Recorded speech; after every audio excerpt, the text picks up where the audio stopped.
Erev Tov Ashkelon. Good morning, Memphis. Greetings to friends of Israel and the United States and good music and art around the world. My name's Wayne Firestone. I'm the host of the America-Israel Friendship League weekly webinar. It is exciting to be with everyone on a topic we can all enjoy, whether it's hot or cold outside or even inside for some. We are going to bring you some incredible sights and sounds to sort of warm your day. I'm seeing folks in Boca Raton who spend time in Beit Shemesh. I'm seeing folks in Tucson, Arizona, who are with us today. We have people in Long Island, Washington State. So wherever you are, thanks for joining with us today. You know, Israel is famous for great music. It's almost synonymous with the kind of global class art performance, but those performers have to start somewhere.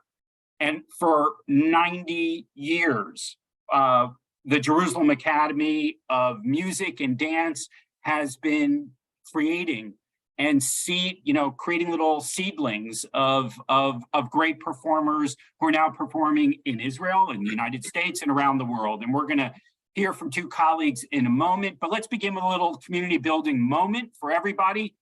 Tell us about a performance that you've seen, you know, in your hometown recently. It could be a musical concert, it could be a dance troupe, it could be your children or grandchildren playing in the local school band concert. We love the inspiration that fine arts can bring. Somebody checking in from Sevilla, Spain this morning. So I guess evening in Spain. So thanks for joining with us. Tell us in the chat about a performance you've seen that brought you joy.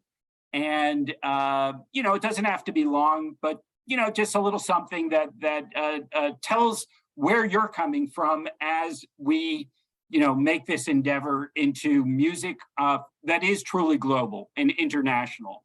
I learned from our two panelists today. I'm seeing Aida, I'm seeing Fiddler on the Roof. Lots of great show tunes among my favorites.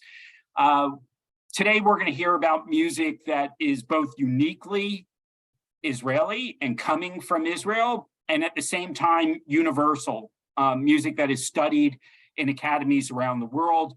We're grateful to have the president of the Academy, Professor Michael Klinghoffer, and his colleague, the head of the International Relations Department, Sarah Meltzer-Golan, who are each going to share with us different perspectives and a presentation that'll tell us about what it's like to celebrate a 90th birthday. Kenahara, may it be till 120, and we'll all celebrate hopefully together as well on whatever platform happens after Zoom, I suppose.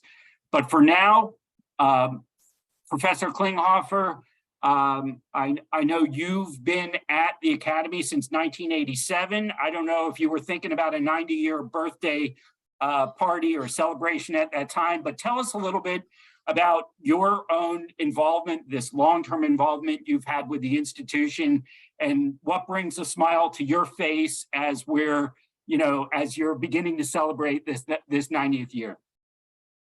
Well, I feel honored to be here, first of all, and thank you for having us. I feel honored to be the president of this institution that, as I said, when I was nominated to become the president, I was speaking about all the previous presidents that I've been through. And I said that when I came back from my master's degree at Yale School of Music, Professor Mendy Rodan accepted me to his orchestra, as clueless as I was. And a year later, he brought me to the Academy as clueless as I still was. So here I am now. And hopefully, this is a good time for us.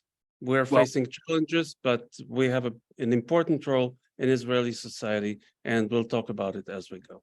Great. And I know the two of you prepared some materials that are going to share about the history of the institution, some of the famous people who have walked through and played and accompanied you all. I know you both are accomplished musicians on your own. We're excited to hear more about music emanating from Jerusalem and the origins of the Academy. I note that in the chat, we've already have some alumni that are checking in as well, and probably some people that know absolutely nothing about the Academy. So we're looking forward to seeing and hearing your presentation and some clips filled with some of the beautiful music that is coming indeed from Jerusalem these days.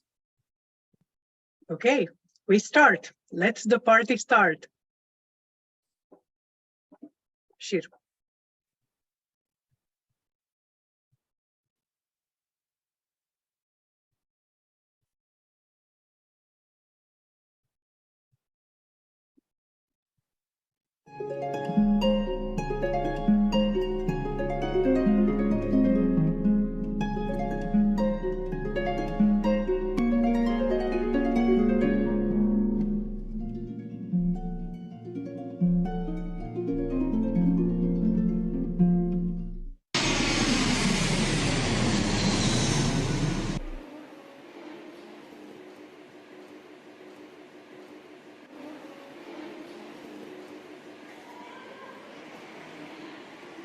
הבאנו שלום, הבאנו שלום, הבאנו שלום.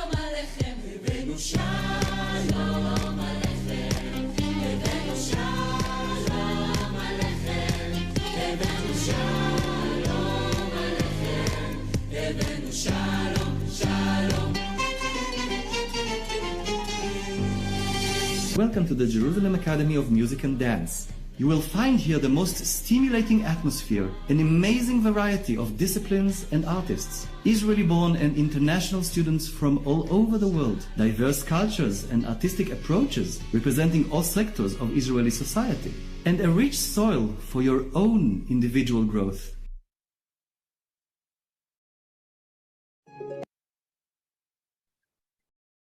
So a little bit about the history of the Academy. Yocheved Ostrovsky, born in 1910 in Ukraine, arrived in Israel in 1919. In 1935, she was a pioneer in founding the first Israeli conservatory for music together with Emil Hauser and his wife. Ostrovsky was a pianist and a piano teacher, and in 1947, she led the foundation of the new Jerusalem Conservatory and Academy for Music, which later became the Jerusalem Academy of Music and Dance. She has served as the head of the school since its inception until 1979. Among the founding members of the Jerusalem Academy of Music and Dance were world-acclaimed musicians of the time, such as composer Paul Ben Chaim, composer Yosef Tal, violist Hanoch Yacobi, and many, many more.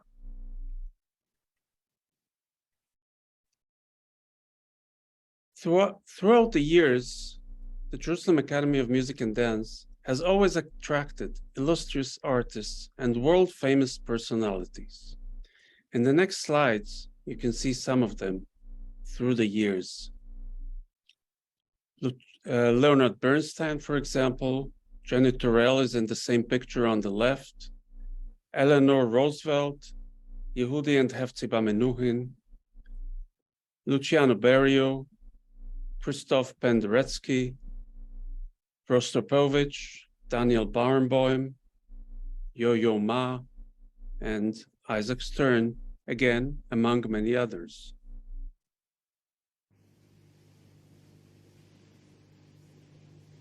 The talents in this country are way out of proportion to the numbers of people in this country. It is astonishing the number of talents that are here.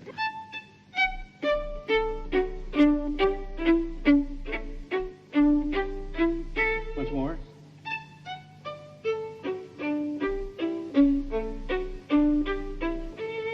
Now remember also the Mozart was not.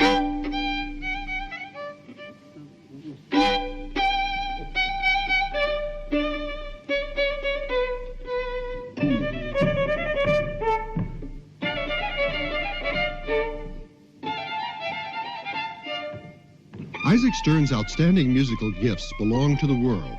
His international standing as a violinist and teacher is matched by the worldwide esteem for Isaac Stern the man. For the citizens of Israel, he is unique. Mr. Stern's contribution to the arts of the country have endeared him to the population. Isaac Stern is considered a national treasure. He has given freely of his time to the development of the careers of talented youth through the Jerusalem Music Center and his leadership of the American Israel Cultural Foundation, which awards scholarships to deserving young Israelis. Can be fast, or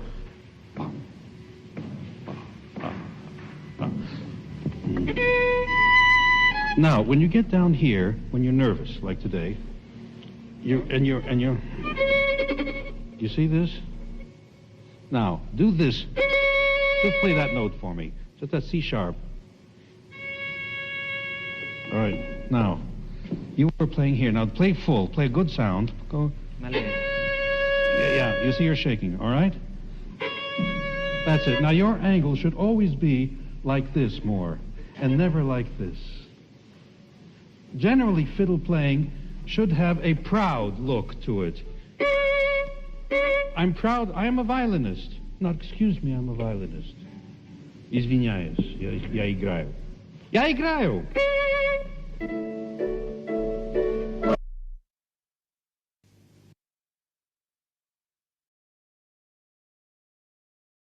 Okay, so in 2019, the Jerusalem Academy of Music and Dance had the privilege to receive a gracious donation from the Kushner family in order to build a state-of-the-art new facility in addition to its old buildings.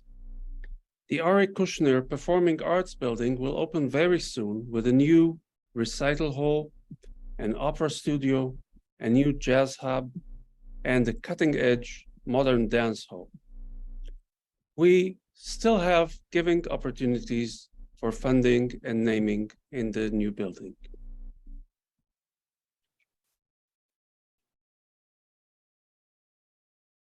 The Jerusalem Academy of Music and Dance educates around 800 students every year in various disciplines of music and dance.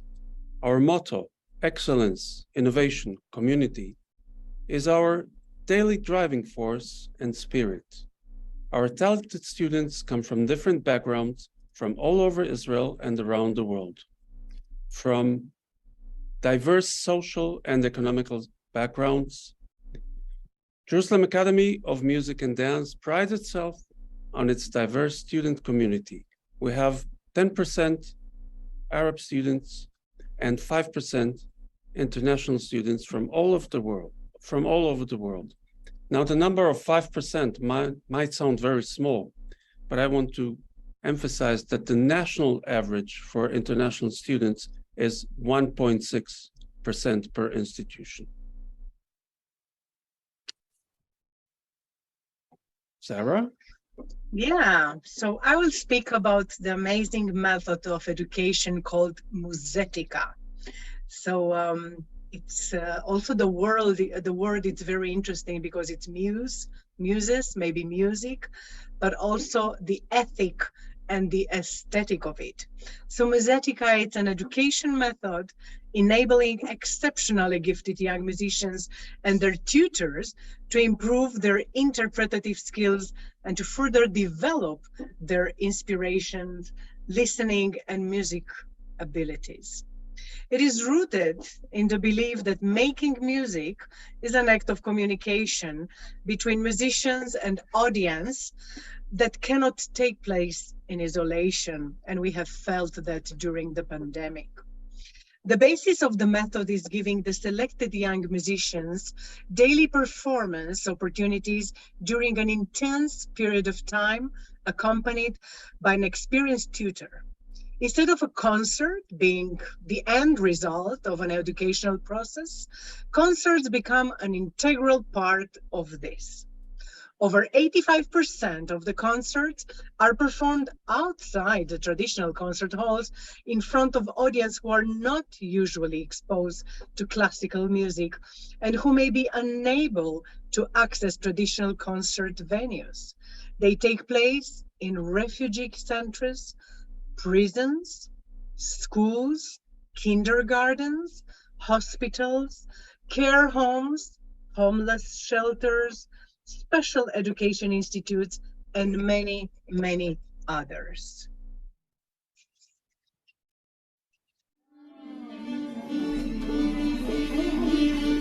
It's not about me. It's not about us.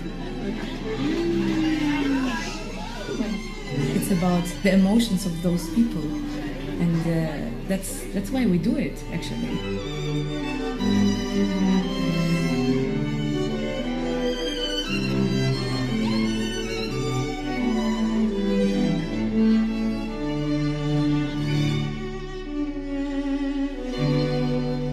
They are less tolerant. There is no the beauty of a concert hall, or the beauty of the audience, or the nice clothes, or the nice evening off, making a nice dinner and so on. Just music, pure music. אני באמת נהניתי מאוד, וזה היה מאוד מרגש. לא ראינו את זה לפני, לא היה לנו. שמחנו לראות את זה. It's very easy to say that, yeah, we can never connect to these people and their lives are so different than ours, and how could they possibly understand this music? When in actual fact, if you take the time to go and sit down, play for people, it's amazing the effect that the music has on them.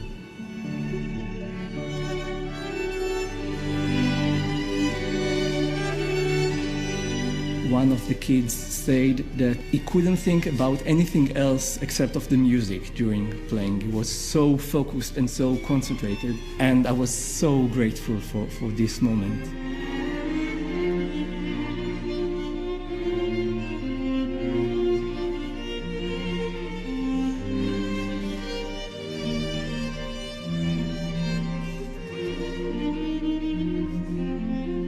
ישב שם ויולן מקצועי לשעבר, וכשהוויולה נכנסה אחרי כמה תיבות, ראינו שהוא פשוט עושה את העצבועים על הברך, וזה בן אדם שלא זכר איך קוראים לו, לא ידע מה קורה סביבו עד אותו רגע, ופתאום עצבועים, שזה דבר, אלמנט נורא קטן, ניואנס נורא קטן באלמנטים מוטוריים, פתאום עשה עצבועים, וישב נורא קרוב לקהל כרגיל, אז יכולנו לראות את זה, וזה שינה את כל הביצוע מאותו רגע. כמעט בכל קונצרט או בכל מקום כזה יש איזשהו רגע שאני כאילו מסתכלת ורואה מישהו שלרגע הוא נהנה ומאושר ובעולם אחר, ובשבילי זה מאוד מיוחד, וזה קורה בכל קונצרט. תמיד יש את הרגע הזה, זה מה שיפה במוזיקה. The teachers and young musicians wanted to add more rehearsal, which is a wonderful thing that doesn't really happen in other courses that I know, because they want to play the best they can, going to prison and to arrest and to psychiatric hospitals, and not because it's an ILD competition.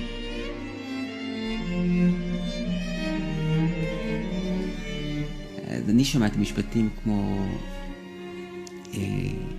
זה יותר טוב מהכדורים, תראה, אני לא רועד. נגמרה ההופעה, עלו לבמה אחד והתחבקנו. זה היה... אני לא זוכר כאילו קונצרט באולם שהסתיים ככה. I felt more human, not just a professionalist who tries to do his job and go home. It feels really good to discover and to experience these kind of problems that you don't see usually. If we can do something for them, do something that we really love, and see the change in their lives when we play, it's really, really moving, touching, and I feel really fulfilled.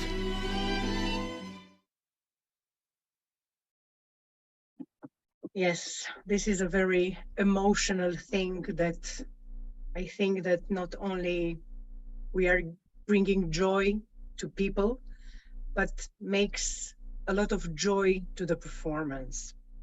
I think Michael now will continue with the Yitzhak Navon Community and Youth Unit. I just wanted to say that, thank you, Sarah. The last person, the Roy Shiloach, was one of the was a student of Isaac Stern. He went to the United States at a very early age, and now he's a professor in our school. Now, the Yitzhak Navon Community and Youth Unit is, again, part of what we do for the community, what we believe our role as an academy is. It started as a small pilot with 13 students about 15 years ago, and has since been twice awarded the Council of Higher Education Award for community engagement. Again, when we, as a small school of 800 students, are competing against the large universities, I think it's quite remarkable that we were able to develop such unique programs for very diverse communities, starting with Holocaust survivors, people with special needs, young students in the peripheries. I can talk about it more later, and all of that. So this is the Yitzhak Navon Community and Youth Unit. And I think you want to show something, please.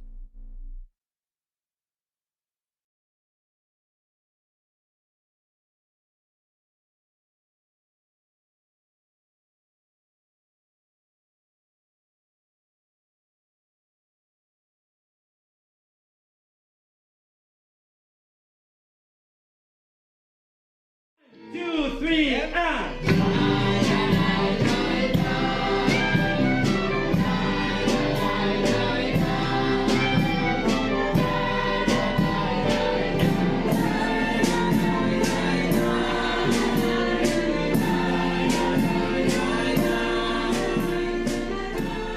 אני סימה קוגן, בת 40 פלוס, ואני מנגנת כינור מגיל 6. כלומר, אני מנגנת כינור כבר 40 ופלוס שנה. וכאן בתזמורת השקל אני נמצאת מחודש נובמבר מההתחלה של שנה הזאת. אני שמחה, אני סטודנטית כאן באקדמיה שנה שנייה בוויולה, ביצוע קלאסי. אני בת 21 והצטרפתי גם לתזמורת בנובמבר יחד עם סימה. וישר כשראינו אחת את השנייה, כן, קפצנו, שמחה! מאוד התרגשנו, וגם שתינו יכולות לתקשר גם ברוסית, ואנחנו ככה, באמת אני מרגישה שהתחברנו, ואני מאוד שמחה שהצטרפתי רק בזכות זה שבאמת גם הצלחתי להכיר את סימה ועוד הרבה מאוד אנשים מקסימים. אני מורה לכינור וגם מורה לחליליות. יש לי בית ספר שמעסיק אותי כמורה לחליליות לשלוש כיתות. אנחנו מנגנות את יוהאן סבסטיאן באך, האינבנציות, יצירות מאוד מפורסמות ומאוד מאוד טובות. וגם קשות, ואנחנו מצליחות. וגם לא פשוטות, ואני מאוד נהנית לנגן גם עם שמחה, אבל לא רק איתה, עם עוד הרבה אנשים, עם עוד להקה. אני חושבת שבאמת הדבר הכי חשוב הוא שבזכות המוזיקה באמת הצלחנו להכיר אנשים חדשים ולבטא את עצמנו. היא מנגנת ויולה, שזה כינור יותר גדול. נכון. כמו מנגנים כמו כינור, ויולה, ואני כינור. כן. וזה משתלב מאוד יפה. אנחנו אפילו אותם תשובות נותנות. כן, כן. זה ממש כיף. שאתם בתזמורת ביחד? משני לנובמבר, היום 1 למרץ, אז 4 חודשים. לסימה יש המון ידע. בטח ובטח במוזיקה שבה אנחנו מנגנות. היא מאוד מאוד חכמה. כלומר, היא רוצה להגיד שזה לא רק עניין של תווים, זה גם מעבר לזה. זה לא רק תווים, אלא קצת גם מעל. נכון. אני מרגישה זכות גדולה לנגן בתזמורת בהרכבים שלנו פה שאנחנו עושים, שאני זכיתי להיות בהרכב. אני מרגישה פה מקובלת, שכן מקבלים אותי כמו שאני עכשיו, לצערי. חצי שנה אני נמצאת בנכות. לפני זה אני עשיתי אקדמיה למוזיקה הזאת, אני סיימתי לפני שנה. עשיתי תואר בחלילית.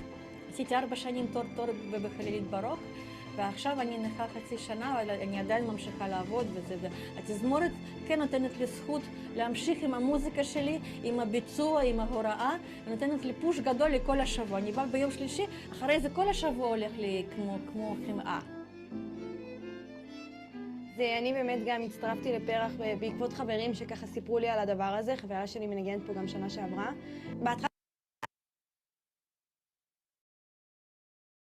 Okay, so as you've seen, this is all about being together, about inclusion. It's not just doing a program for people with special needs, but playing together. And I can assure you, if you come to Israel and you will be joining one of the integrative orchestra concerts, there is not one dry eye in the hall. I can assure you that. Now we move on to one of the highlights and very special things about the Academy. It's the Oriental or Arabic Music Department. This department is very special in many ways. First of all, the music itself. And the second thing is the way the music is being taught. And the third thing is about who is part of this program. When I was talking before about 10% our population from all over Israel and the West Bank and Palestine. One might think they're all in the Oriental Music Department, but a year ago in June, we had our annual Board of Governors meeting, and we were presenting an ensemble who played Arabic music that had Jews and Arabs together.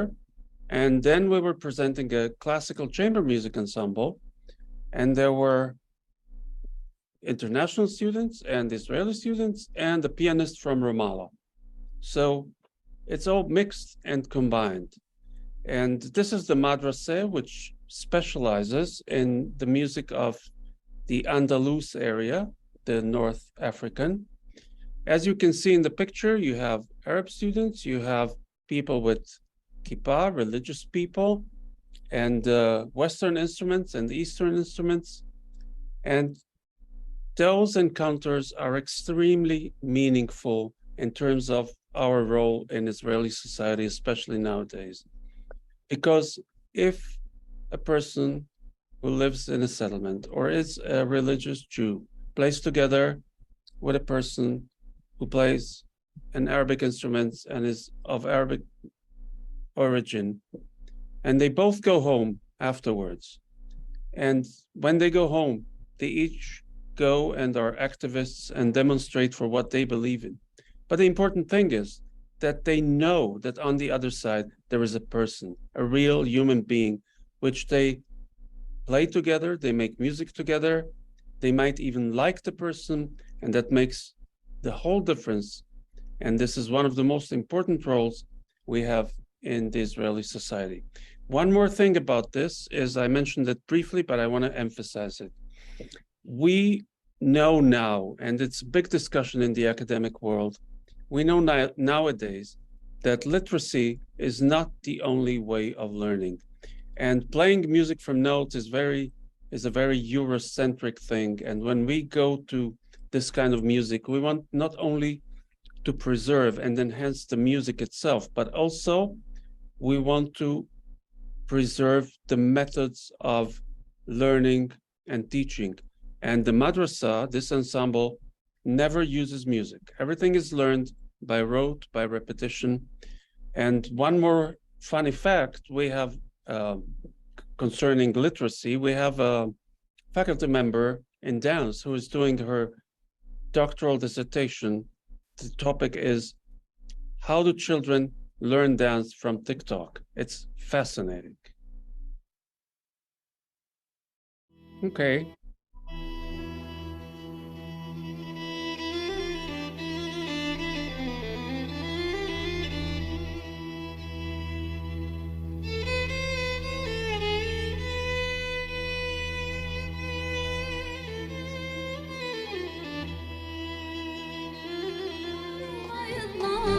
ما يرجعش إلا ما يلو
عاشرني ونعاشرك صابرني ونصبرك بكلام الخير نبشرك إذا طالت الأعمار يا كل بغى ربي تعب نهار وما يطلع ما يرجعش إلا ما يلوم.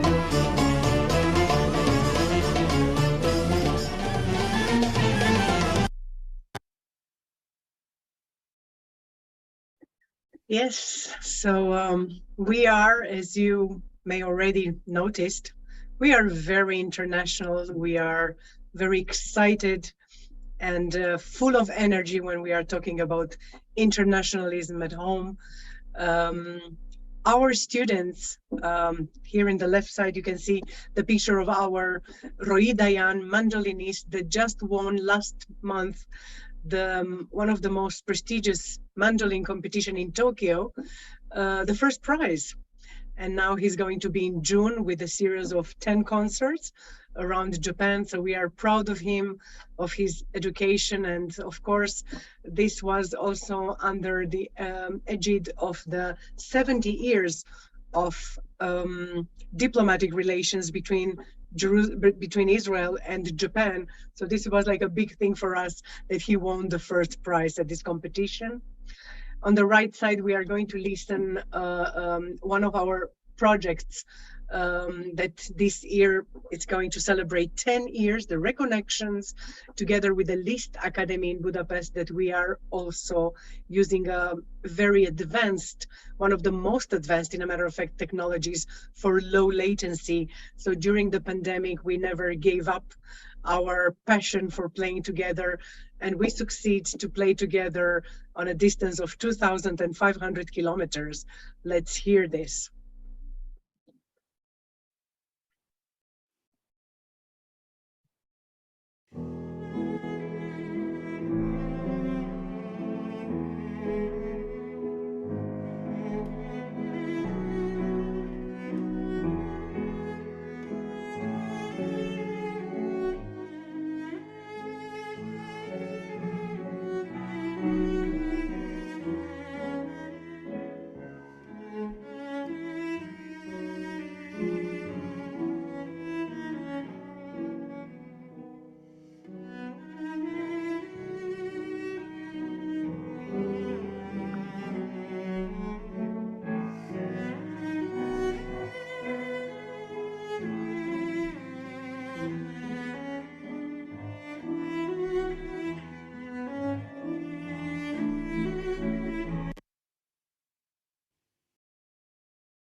Roy Dayan.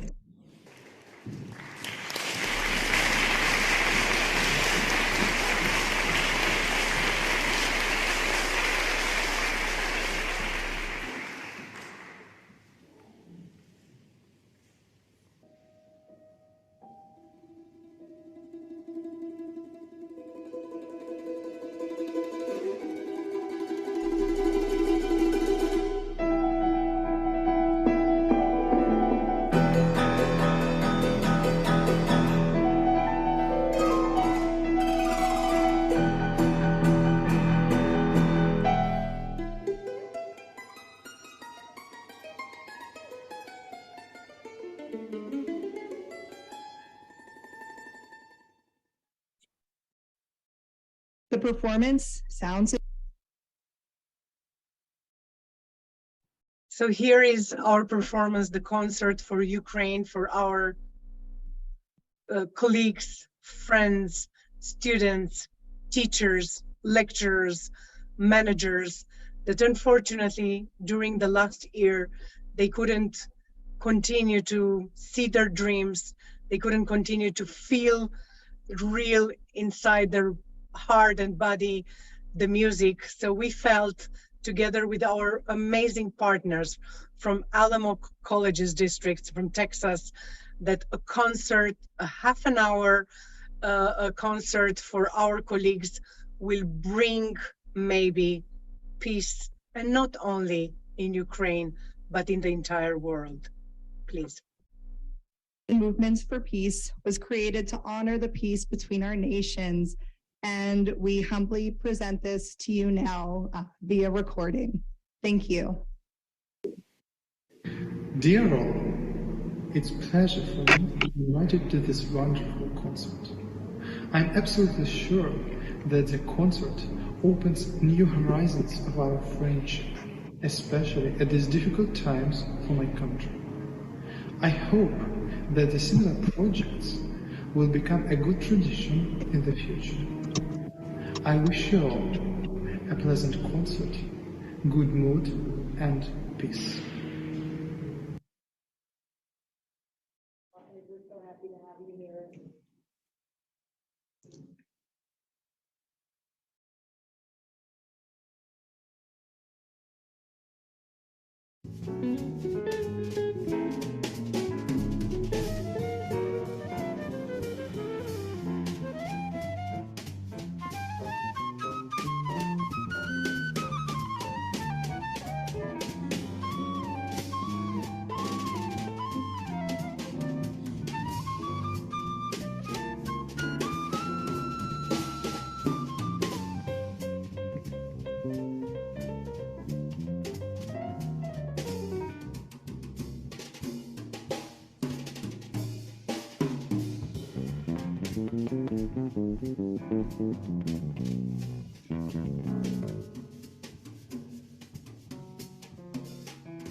I have a dream that one day this nation will rise up and live out the true meaning of its creed.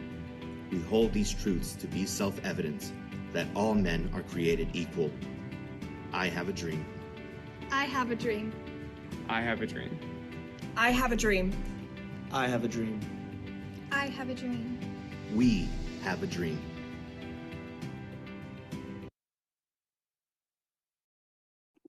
Yes, we do have a dream. They have a dream. And it is our responsibility today to assure the next generation of artists, teachers, educators, managers in musical and cultural institutions. And we would like to thank you very, very much from us, from here, from Jerusalem, and to ask you kindly to embrace the talents of tomorrow. You support, we educate. Thank you so, so much. Well, thanks to both of you for that sampling of music and sounds that are both, again, very uniquely Israeli, but also very universal in how they fit into the overall international and global music scene. It's amazing to hear the diversity of music, but then to also think about the diversity of your student base over a long period of time. I think maybe we'll start there, Professor Klinghoffer. You know, since you've been at the institution for so long, you've seen people from lots of different backgrounds with tremendous talent. And I was so intrigued in your bio, you have a reference to the fact that talent is not determined by geography. Tell us a little bit about what you mean by that, and how maybe some examples of students you've seen at the Academy over time.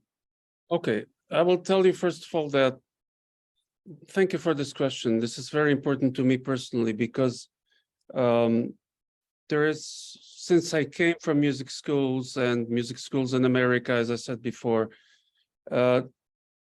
schools usually prefer what I call, they don't always like to take unpolished diamonds. They sometimes would prefer well-polished glasses because they're very functional. They can play the right notes or dance the right steps at the right time. But I've been involved myself in a project in the south of Israel. And I've been there for 20 years, except for the years I went to the States for my doctorate. Now there's this young lady who tells me at the end of high school, had I not known you, I would have thought that after high school, I give back the violin to the music school down in the South, and that's it. I never knew there was an academy of higher education. After her service, this young woman came to my office. I was at that time Dean of Student Affairs, to get some advice. And we spoke about it, and I said, maybe you haven't played for a while. Maybe we should try viola. There's always a need for good violists, and you're very talented. And she accepted the offer, and we found her a teacher. Within half a year, she auditioned and got into the academy. 2 years later, she auditioned, and she became part of the honors program in chamber music, our Nazarian honors program in chamber music, which is really top musicians on full scholarships. 2 years later, she graduated and went to play in La Scala in Milano. And then she wanted to come back to Israel. And she played as co-principal viola in the Israel Sinfonietta in Beersheba. And nowadays, she's the director of the school she grew up. And I think this is a wonderful example about talent not being a matter of geography, because you can find talent everywhere. That's a great example, and a number of people have commented in the chat about both the complementary relationship between education and music, but also the recognition that your Academy is not merely seeking to create great musicians. It does that, but it's also looking for ways to share that with people perhaps who have never had the same exposures or didn't grow up with seats going to the orchestra and the opera and finding that talent.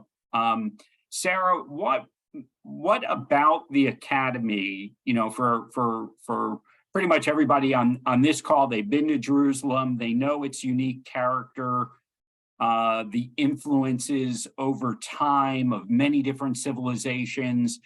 How is that embodied in the Academy's, importance in Israel today as being really sort of an international institution and not merely a national or Israeli-only organization?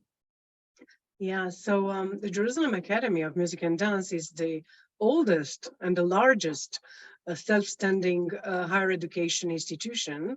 And over the years, as we said in the beginning, we are educating more and more students in 4 faculties. We have the performing arts faculty, the composition, musical education and conducting faculty, the cross-disciplinary faculty, which includes everything which is not the mainstream, meaning jazz, contemporary improvisation, the Arab traditional music, composition for media, that this is one of the departments we are very, very proud of. And of course, the dance department, including, of course, movement. So we are unique, not only as a self-standing higher education institution, but as giving a huge, a large range of education in performing arts of all of the kinds. So students can come here and can choose us, from East Jerusalem, from Ramallah, from Beit Jala, from Bethlehem, or just, inside Israel, from the north to south. They are choosing this institution as an institution that is a flag in the education, in the higher education, in arts.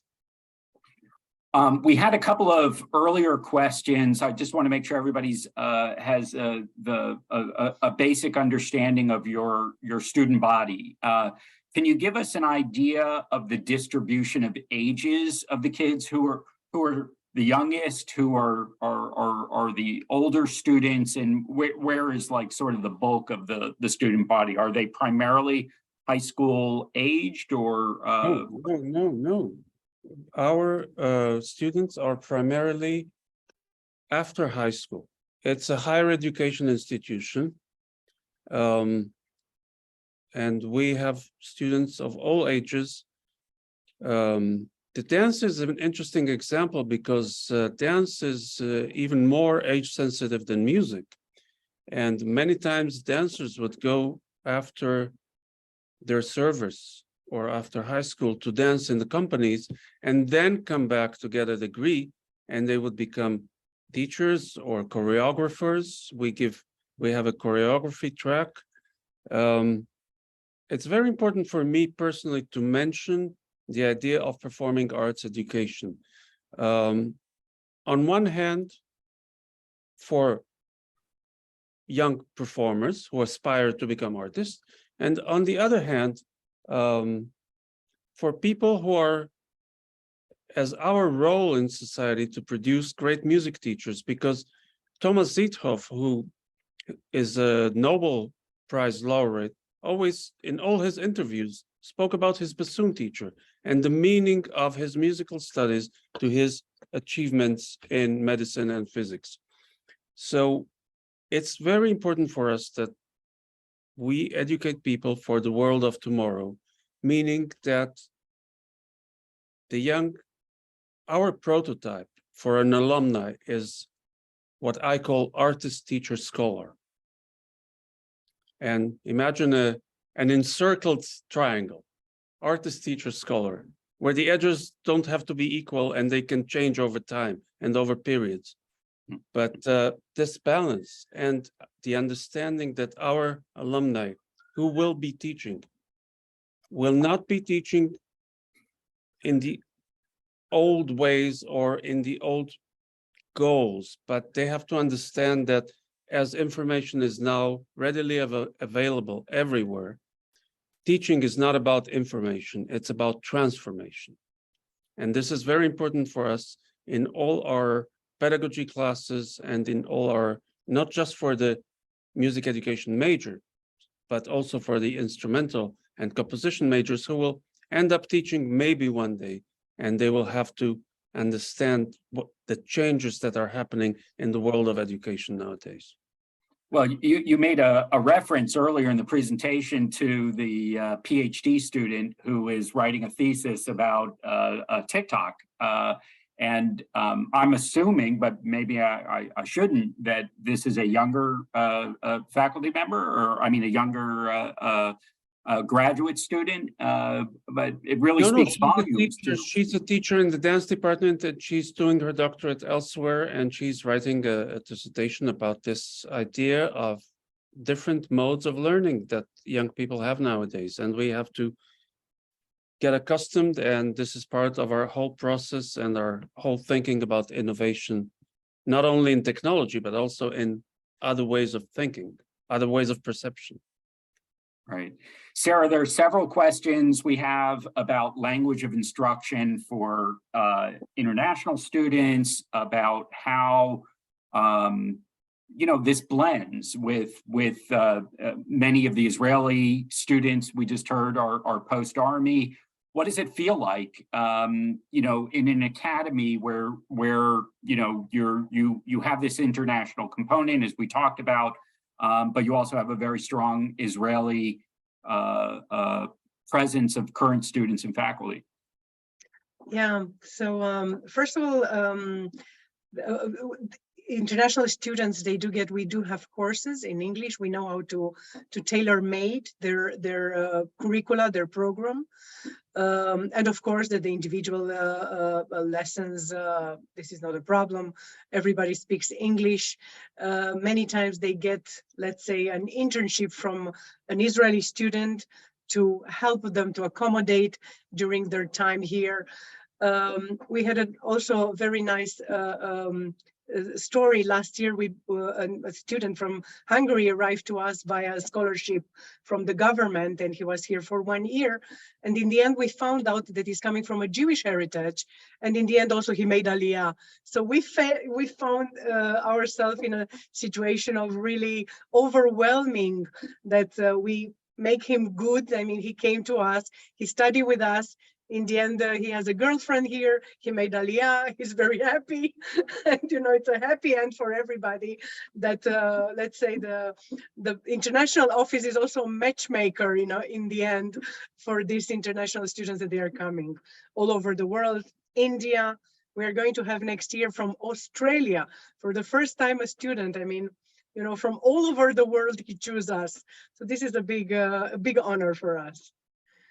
Just an anecdote about this. A few weeks ago, I had a visit from a person from the United States, and I was explaining that graduate studies, we have enough classes in English that people can graduate on time, and that some classes are happening in Hebrew and some classes are hybrid. And then we walk into a class of Arabic music, and the class is running in Arabic, but there are also Jewish Israeli students there. So once in a while there is a translation, and so we kind of find our ways.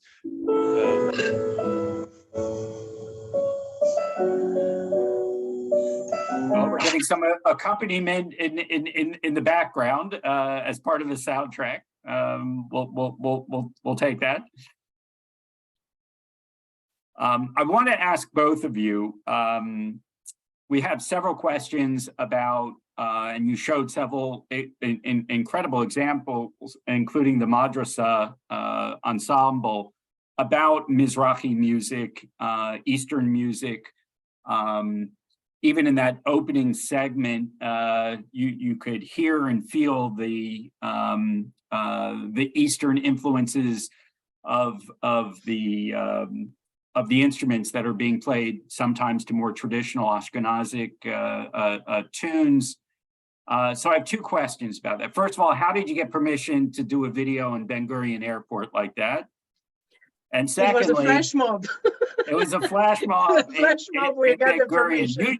Usually the two are not associated together, so kol hakavod on pulling that off. That was a nice sort of, for those of us who have walked through that, all the excitement. I can imagine what that felt like to hear singers and dancers in the hall. But more seriously, I'd love to hear each of you comment on what it means at this moment for Israeli music really to have embraced and to it feels like a new moment. Maybe I don't know if you would agree with that, but that there has been a growing enthusiasm and interest in this sort of crossbreed East meets West music. We actually had a question from someone about the Jerusalem Orchestra East West, which we previously did a concert with, and we know that this music is developing more of a following, more interest, more of an acceptance that there is this blend is bringing something beautiful into the world. And I'm curious how each of you sees that playing out with the students, with the teachers, with the courses that you're offering.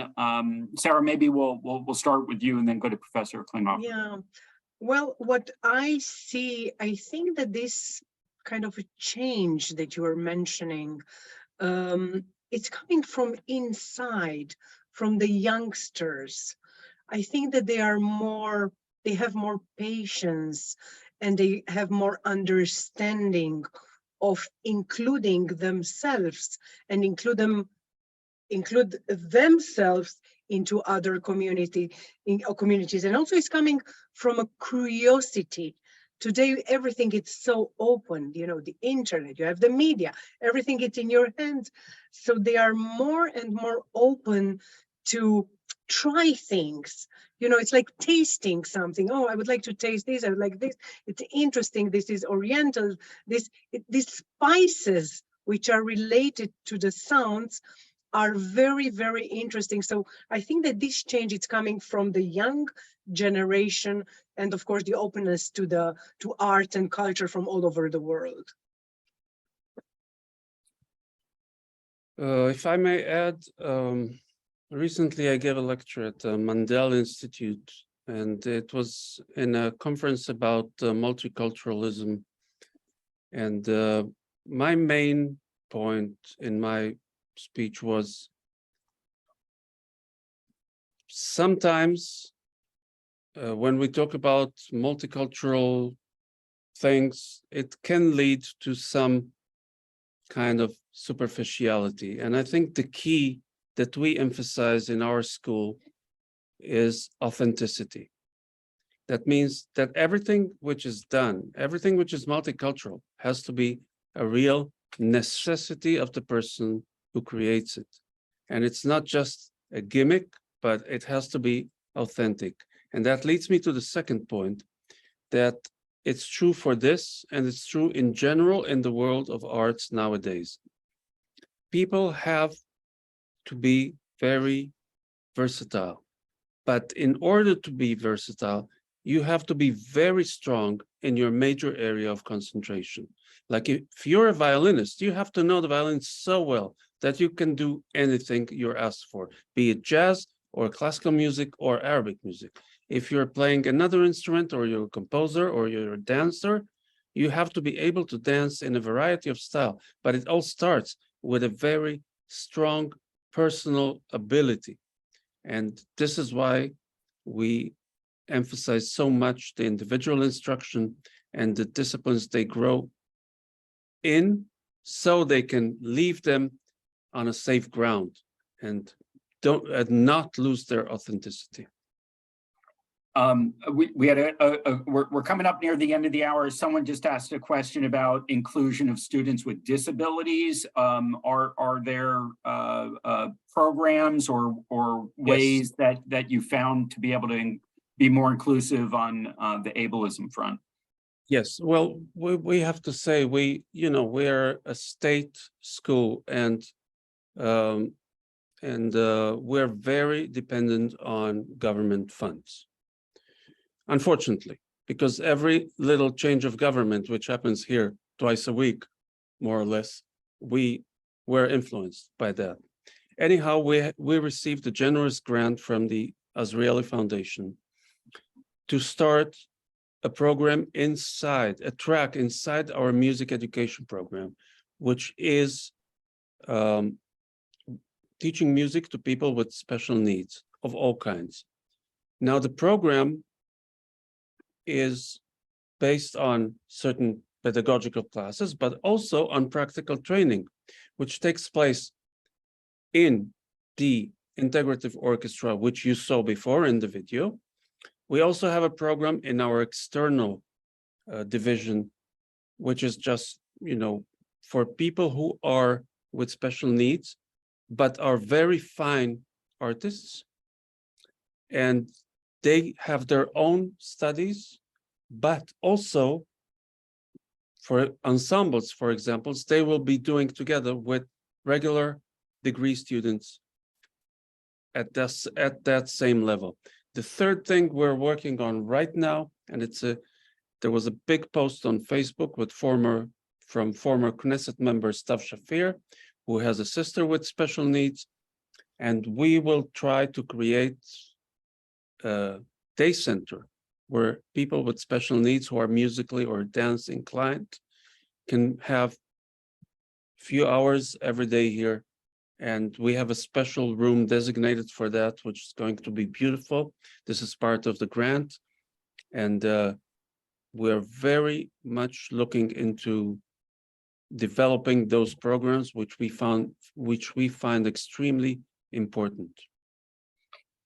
Well, we've come to the top of the hour, so we're going to have to end on that note. But that triangle, artist, teacher, scholar, it really feels embedded in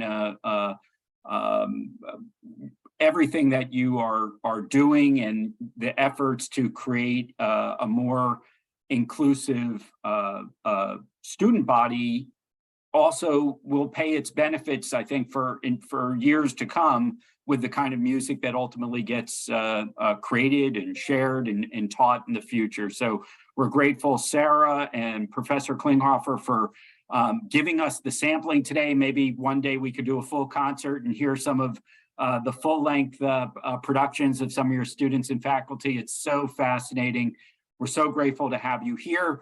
For everyone that's joining us, you know, we're Kvelling. We love what's coming out of Israel. The art making, the music is part of a much larger cultural fabric. Next week, we'll be exploring with our master tour guide, Gabriela Weissenscher, galleries of artists both in New York and an Israeli-born